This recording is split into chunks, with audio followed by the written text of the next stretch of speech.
है उनकी आप सुनते रहे। मैंने भी आज अपना वक्त जो है वलीद रहमान पल्ला साहब को ही दे दिया था।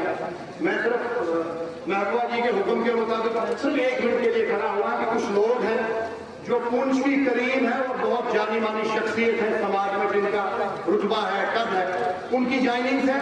तो मैं रिटायर्ड प्रिंसिपल सैयद मुशर्रफ हुसैन शाह साहब को दावत दूंगा कि वो स्टेज पर आगे आए। आज उनकी ज्वाइनिंग है। उसके साथ साथ हमारे retired head master Chaudhary Mohammad Aslam sahab है, मैं उनसे भी गुजारिश करूंगा आप इस स्टेज पर आए। और उसके बाद हमारे रिटायर्ड मास्टर हाजी मुमताज साहब शेख साहब राजपुरा से, मेरे बड़े भाई भी। मुझे पूंछ आना बहुत अच्छा लगता है। मैं पहले भी यहाँ तब आती थी, सब्जियाँ क्या, लोरन क्या, फतेहपुर है क्या, जहाँ मैं जाती थी कि वहाँ बड़े मुश्किल हालात होते थे। आज अल्लाह ताला का शुक्र है, आज भी हालात मुश्किल है, मगर अगर आप अपनी जमात को मजबूत करोगे, पंचायत में मजबूत करोगे, लोकल बॉडी में मजबूत करोगे, यहाँ हमारा शबीन गलाई है, ये मेरे साथ खड़ा रहा। जब मेरी पार्टी टूटी, लोग चले गए, ये मेरे साथ खड़ा रहा। राजौरी की ये जो टीम है, ये मेरे साथ खड़ी रही, इन्होंने मुझे छोड़ा नहीं। तो आने वाला वक्त आप लोगों का है, ये वक्त भी गुजर जाएगा, मगर मैं आपके चेहरों में मायूसी नहीं देखना चाहती। ये जो हमारी बच्चियां हैं, बहनें हैं, जिनकी कमर महंगाई ने तोड़ दी है, ये वक्त ऐसा नहीं रहेगा। वक्त बदल जाता है, वक्त बदल जाएगा। आज उर्दू जबान के ऊपर उमर साहब ने ऑर्डर निकाला कि जो रेवेन्यू डिपार्टमेंट में पटवारी या कोई और मुलाजिम लगेगा, वो सिर्फ जजमेंट होना चाहिए, उर्दू में नामो निशानी नहीं। तो मुझे बताइए, हम यहाँ एक सेक्युलर स्टेट में रहते हैं, मगर हमारी जबान में उर्दू है, हमारी मजहबी किताबें उर्दू में है। ईरान का इतना बड़ा सानिया हुआ, उमर साहब ने मुंह नहीं खोला। खामनेई साहब को शहीद किया, उमर साहब ने मुंह नहीं खोला। हमारे वक्फ बिल आ गया, उमर साहब ने जबान नहीं खोली। हमारी मस्जिदों के लिए ऑर्डर आए कि हमें मस्जिदों के इमामों का नाम बताओ, टेलीफोन नंबर बताओ, बाकी बताओ, उमर साहब जबान नहीं खोलते हैं। बेरोजगारी आसमान छू गई है, उमर साहब खामोश है। तो मेरा ये कहने का मतलब है, आपने पहले भी इनको आजाया, फारूक साहब के टाइम में इनके पास 7 सीटें थी, जब वोटा आया, टास्क फोर्स लाया, आज इनके पास 50 सीटें हैं। आज भी ये सिर्फ अपना काम करते हैं, इसके अलावा कोई काम नहीं करते। मगर आप अपनी जमात को मजबूत कर लीजिए, अपनी पार्टी को मजबूत कर लीजिए।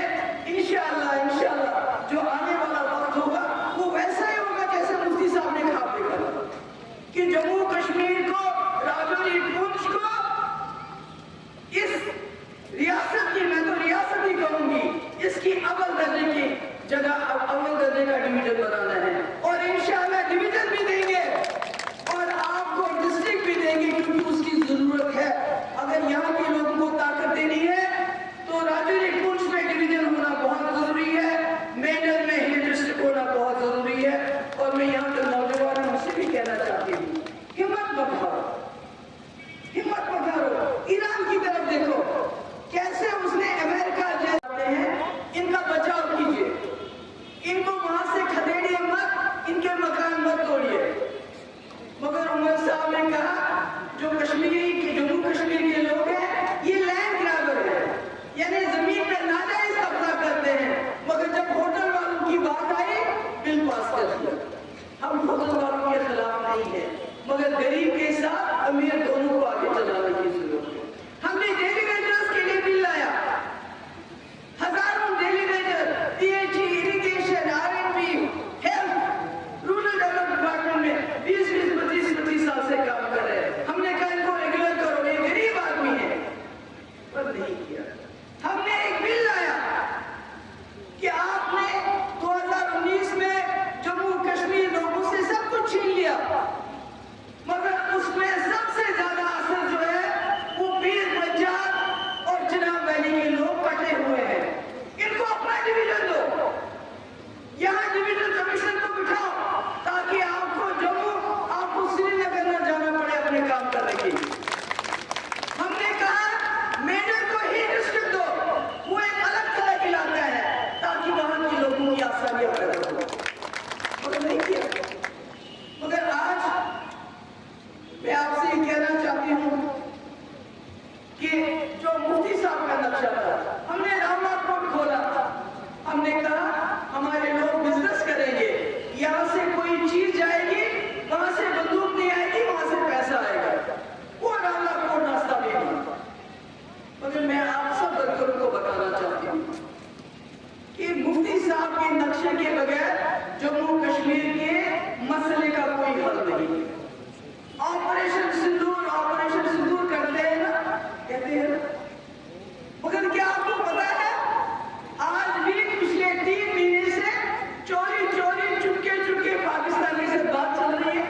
इसलिए मैं आप लोगों से बार बार कहती हूँ, आप मायूस मत हो जाए। बड़े मायूस लग रहे हैं आपके चेहरे पे, मुझे कोई रौनक नजर नहीं आ रही है। आज कोई इलेक्शन का वक्त नहीं है, आज हम कोई वोट मांगने के लिए नहीं आए हैं, अपने मंत्र के साथ बात करने के लिए आए हैं। पिछले 1-2 महीने से हमने ये सिलसिला शुरू किया, पहले कश्मीर में गए और अब यहाँ पहुंच आए हैं। वजह ये है कि आम लोग डिप्रेशन में है, मायूस है, डूबे हुए हैं, दम घुटता है, बात कर नहीं पाते हैं, क्योंकि सबसे ज्यादा मुश्किल जो इस वक्त है वो नौजवानों की है। बेरोजगारी ने यहाँ के लोगों की, माँ की, बाप की, खानदानों की कमर तोड़ दी है। खाली ये नहीं है कि नौजवान बेरोजगार है, नौजवान को जाके माँ से चोरी चोरी किराया मांगना पड़ता है, बाप नहीं देता है, बाप गुस्सा करता है। उस बेरोजगारी का असर सारे घर पे है। और जब ये नौजवान डिप्रेस हो जाता है, मायूस हो जाता है, तो ड्रग्स खाना शुरू करता है, शराब पीना शुरू करता है, खुदकुशी करता है, गलत काम करता है, और उसका सारे घर पे, सारे माशरे पे बुरा असर पड़ता है। और ये बीमारी आज पूरे जम्मू कश्मीर में फैली हुई है। हम शुक्रगुजार हैं, एलजी साहब ने इसका नोटिस लिया, वो कुछ ना कुछ कर रहे हैं इसके बारे में, मगर हमें भी कुछ करना है। सबसे पहले मायूसी कुफ्र है, कहते हैं मायूस होना कुफ्र है। हमारे सामने एक बहुत बड़ी मिसाल है, आपने देखा ईरान, एक छोटा सा मुल्क, सामने अमेरिका, कैसे लड़ा वो, क्यों लड़ा वो? क्योंकि जब आप जुर्रत रखेंगे, ताकत रखेंगे, हिम्मत रखेंगे, तो किसी भी तूफान का मुकाबला कर सकते हैं। जो आज का वक्त है, महंगाई का, बेरोजगारी का, बेकारी का दबाव है ऊपर से, अगर कोई नौजवान कोई पोस्ट लिखता है सोशल मीडिया पे, शाम को पुलिस बुलाती है, नजर रखी हुई है। हमारी मस्जिदों में कौन मौलवी है,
तो पीडीपी ने राज्यसभा में उमर साहब को सपोर्ट किया और कहा सिर्फ ज़मीन की बिल को आप पास करें। इन्होंने वादा किया कि आप सपोर्ट करेंगे, हम बिल को पास करेंगे। इसके बाद उस बिल को रिजेक्ट किया।